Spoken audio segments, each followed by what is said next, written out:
Welcome back. Now at the Matlala Commission of Inquiry, the plot has thickened. Crime intelligence boss General Dumisani Khumalo continued his explosive testimony alleging that suspended Deputy Commissioner Shadrack Sibiya instructed criminally accused tender tycoon, that's Vusimuzi Matlala, to open a false case of theft against members of the PKTT. Meanwhile, the drama played out in Parliament where acting Police Minister Firoz Cachalia appeared before the Ad Hoc Committee. The minister expressed serious concern, calling KZN Commissioner Nhlanhla Mkhwanazi's outspoken July press conference inappropriate and worrying. Let's unpack all these developments with the security expert, Eldred De Klerk, who often joins us at this time. We're going to call it the De Klerk Hours, or Eldred De Klerk Hour, why don't we? EDK Hour, why don't we? We'll see if we can get that name going and some graphics. Eldred, good morning to you. Thank you so much for joining us. And I'm going to lead on to a few bites here and a few inserts, but it really is around just the due diligence that clearly Lieutenant General Dumisani Khumalo had been pointing to here, saying that the efficacy of the PKTT was clear for everyone to see, and clearly there wasn't proper due diligence done here. Your thoughts? Absolutely, and it's interesting, we just crossed to Iman and she was talking about institutional memory, she was talking about healing, and the importance of institutions being a coherent whole, and that the history and activities and the achievements of an institution is clearly documented and understood. It seems in the police that this is not the case. And the accusation against the now suspended minister is that he didn't take the time, essentially, to listen, to understand, and then to make a decision together with those who's going to be most affected. And that is worrisome, if in fact it is so.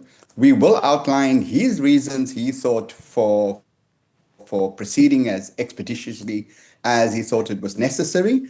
And it is telling that this narrative has been developed, that the minister was in haste, but we don't understand yet, or we only suspect why he was seeking to move so speedily.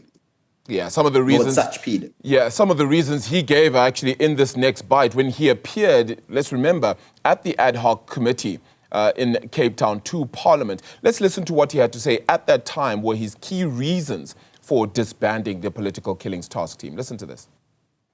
Looking at all other factors that have gone through, budgets, structures, all of that, I then made that observation that we need to review, as I said in November in the two meetings, and seeing also that this was never meant to be permanent, and there have been extensions. So that they did work in the context of what they were dealing with, and I do want to emphasize for our consciousness that they were dealing, the other context that is important to note is that there are many killings in the country and in KZN, far more than those that were dealt with by political killings. In the first place, there's no minister who would have charged Khumalo. No such a thing.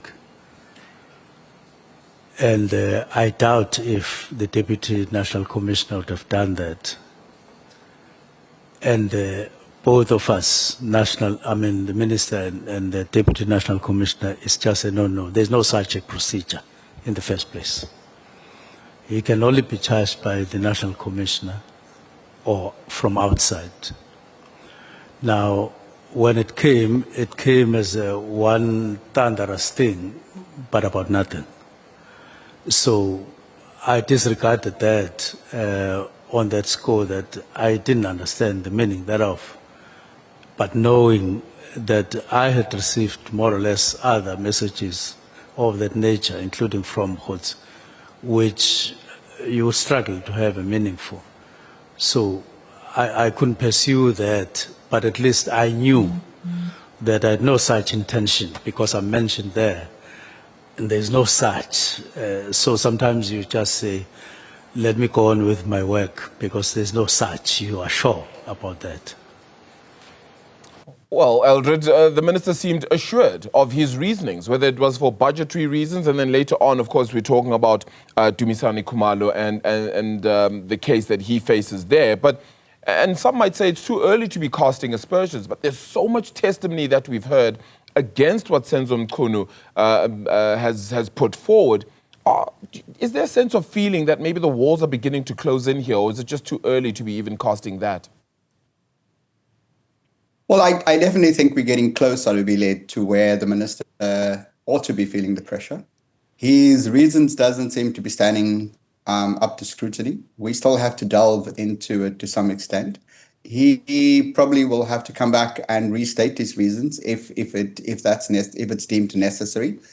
The one interesting thing I think that we tend to be missing in the conversation is where Lieutenant General Shadrack Sibiya was outlining in his testimony when he took 121 case dockets and he was looking at the histories of the work done on these case dockets. And his contention was that he would ask the commission to go back and to look at, and now I'm getting confused whether it was the commission or the Ad Hoc Committee, but he was essentially asking those who are investigating the current state of play to go back and look at the history of the dockets and see that some of these dockets weren't looked at, and the last account into the docket could extend back to 3 to 5 years. Yeah. If that is in fact so, then when we look at whether those dockets are currently being worked on, how many of those dockets are currently being worked on, we heard that there were cases prepped to go to court. We still haven't seen the application to take it to court. So there's some confusion, and it continues to reign. And we're looking at this and saying, where are we today? And even the acting minister couldn't say what the state of play is. He says he was feeling reassured at the moment that work is being done. We hear from the investigation team that they had made copies of all the dockets and they will continue to work at it to ensure that the integrity of the dockets stays in place and that it's not being tampered with, and they won't allow anybody to disrupt their work. That is a good thing. However, we also have the other counter argument, and that is that while the PKTT was there, the police came to the pressure to start 2 other units. We had serious and violent crime, and we had murder and robbery units being started.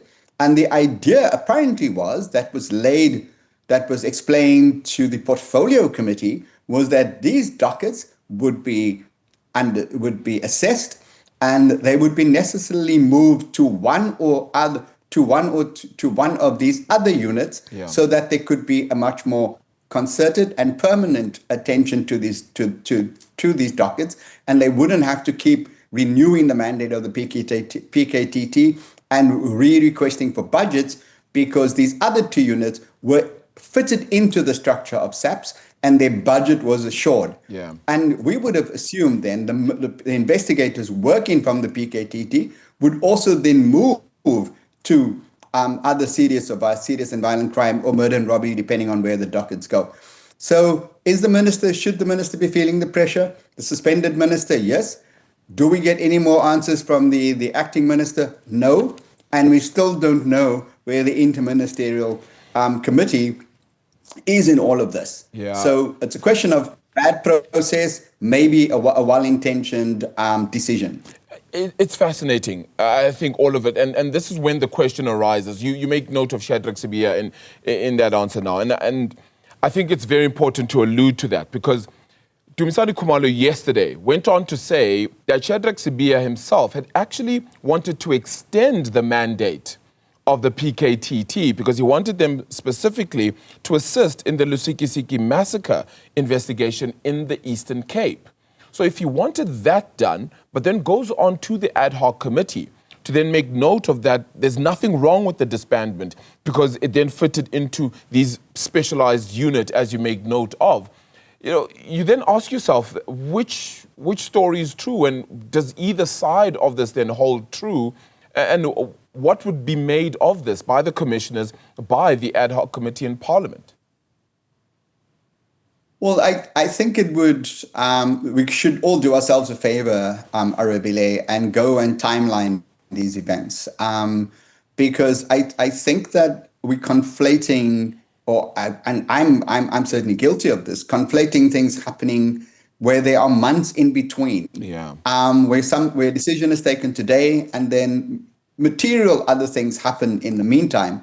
And the landscape and the environment shifts, so another decision has to be made. And yet we sometimes see folks stick with the first decision because it suits them and it suits their activities, while other developments may have perhaps taken away the necessity for that decision, or maybe demands another decision. So do we need a timeline? Yes. Do we need to understand what happened? Yes.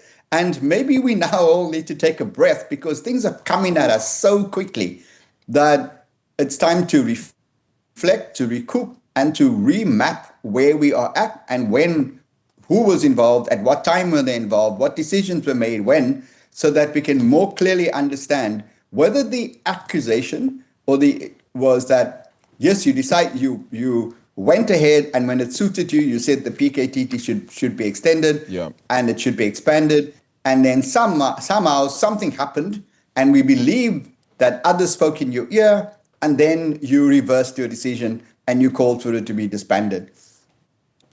That is the narrative. We still don't see enough, or I haven't seen enough, to be able to say definitively that the latter of undue influence from outside the police actually swayed the decision to disband, or what did we say? What is it developing now? What is it? DDR. Well, there was another thing when it came to disbanding.